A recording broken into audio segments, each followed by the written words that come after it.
based on case tadi tu, apa yang saya nampak, ni ada pakatan antara telco dengan bank sebenarnya. Itu apa yang saya nampak sekarang ni. Saya pun nampak begitu. Sebab apa? Cakap boleh lepaskan begitu kan. Betul. Sebab apa kan, first dia orang charge kad kredit. Kalau kad kredit sepatutnya dia dah, kalau dah ada reach limit, sepatutnya dia dah block lah. Tapi kenapa dia boleh cross? Tu saya dah pelik lah. Lebih-lebih pakcik pula jenis yang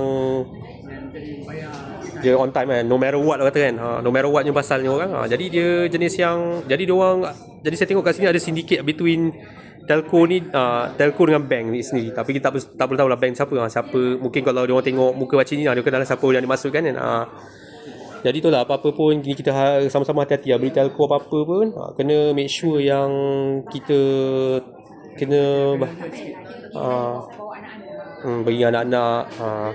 Kita mungkin pakai, ataupun sekarang kita pergi je dekat DG Center ke Celcom Center ke kan. Betul. Situ pun ada phone sendiri.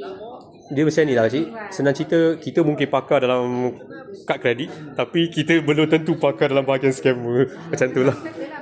Kena hati-hati lah.